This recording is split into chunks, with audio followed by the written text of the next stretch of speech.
রাজ্যের নবম মন্ত্রিসভায় শপথ নিয়েছেন ক্ষুদিরাম টুডু। ক্ষুদিরাম টুডু বর্ধমান বাণীপীঠ স্কুলের একজন শিক্ষক। তার সাফল্যে খুশির হাওয়া গোটা জেলা জুড়ে। মুখ্যমন্ত্রী শুভেন্দু অধিকারীর মন্ত্রিসভায় দায়িত্ব পেয়েছেন তিনি। শনিবার প্রধানমন্ত্রী নরেন্দ্র মোদী, স্বরাষ্ট্রমন্ত্রী অমিত শাহের উপস্থিতিতে শপথ নেন ক্ষুদিরাম টুডু। বাঁকুড়ায় বাড়ি হলেও কর্মসূত্রে তিনি থাকেন বর্ধমানে। আমি ফার্স্ট প্রায়োরিটি ট্রাইবেল ডেভেলপমেন্টের বিষয়ে চিন্তাভাবনা করব, তারপরে সামগ্রিকভাবে সবগুলোই চিন্তাভাবনা করতে হবে। তো ফার্স্ট প্রায়োরিটি থাকবে আদিবাসীদের ডেভেলপমেন্টের বিষয়ে। জঙ্গলমহলকে অবশ্যই মানুষের যে সমস্যা, সেই সমস্যাগুলোকে সমাধান করার অবশ্যই আমার চিন্তাভাবনা আছে। সরকার যেটা আমাকে বা আমাদের যে বডি গভর্নমেন্টে যারা আমরা যেটাই সিএম যেটা ইচ্ছা করবেন সেই সিএমের মতানুসারে আমি কাজ করব। ক্ষুদিরাম টুডু বাঁকুড়ার বাড়িকোল থানার বাগডুবি এলাকার বাসিন্দা। ছোট থেকে সেখানেই বড় হয়েছেন তিনি। 2006 সালের ডিসেম্বরে মাওবাদী সংঘর্ষে শিরোনামে উঠে এসেছিল বাগডুবি গ্রামের নাম। সেই গ্রামেরই ছেলে ক্ষুদিরাম। ছোট থেকেই মাও আতঙ্কে বড় হয়ে ওঠেন তিনি।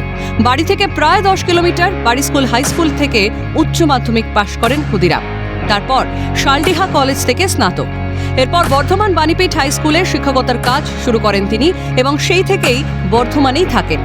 তখন থেকে বিজেপির সঙ্গে যুক্ত। 2016-2021 বাঁকুড়ার রানীবাগ থেকে বিজেপি প্রার্থী হিসেবে প্রতিদ্বন্দ্বিতা করেন তিনি। তবে সেবার সাফল্য আসেনি, কিন্তু হাল ছাড়েননি বাগডুবি গ্রামের ছাপোষা ছেলেটা। 26-এ সেখান থেকেই ফের লড়াই করেন। তৃণমূলকে হারিয়ে জয় ছিনিয়ে নেন তিনি। দায়িত্ব পান মন্ত্রিত্বে।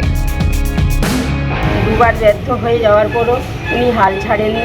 আমি একদিন এই মানুষদেরকে সহযোগিতা করার জন্য আমাকে এই জায়গায় আমাকে থাকতে হবে, না হলে আমাদেরকে কোনোভাবেই কেউ জায়গা দিতে পারবে না, আর আমাদের উন্নয়নও হবে না। এইভাবেই উনি এগিয়ে এসেছেন। এইবার কিন্তু সমস্ত রানীবাঁধবাসী তাকে, আপামর জনবাসী সবাই তাকে আশীর্বাদ করেছেন। তিনি জিতেও এসেছেন। সেই সময় অনুভূতিটা সেটা আমি প্রকাশ করতে পারবো না, মানে যেটা সেই অনুভূতিটা পেয়েছিলাম সত্যি, মানে ওই জায়গায় দেখে কি বলবো, আনন্দের সঙ্গে আমার অশ্রুধারাও সামনে চলে এসেছিল, করার কিছু নেই। শপথ গ্রহণের পর বাঁকুড়া জেলার বিজেপি পার্টি অফিসে যান ক্ষুদিরাম টুডু। তিনি আদিবাসী সমাজ ও পিছিয়ে পড়া শ্রেণীর জন্য কাজ করতে চান। এছাড়াও তার নিজের বিধানসভা এলাকার উন্নয়নই তার একমাত্র লক্ষ্য বলেও জানান রাজ্যের মন্ত্রী।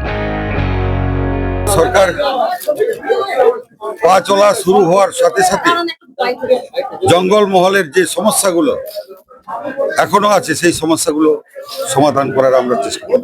কর্মীদের উদ্দেশ্য এটাই বলবো যে আমাদের যে সাংগঠনিক সিস্টেম ভাবে যেভাবে ডেভেলপমেন্ট করবে, আমাদের সঙ্গে একবার বুথ পার অর্থাৎ পাড়া থেকে যেভাবে সেইভাবে মানুষের যে অভাব অভিযোগ এগুলো আমরা সমাধান করবো, আমাদের কর্মীরাই সমাধান করবে, মন্ত্রিত্ব সমাধান। কারণ যে স্ট্রাকচার ভাবে বুথ থেকে একবারে মানে জেলা স্তর পর্যন্ত সেইভাবেই সমাধান আমরা করবো।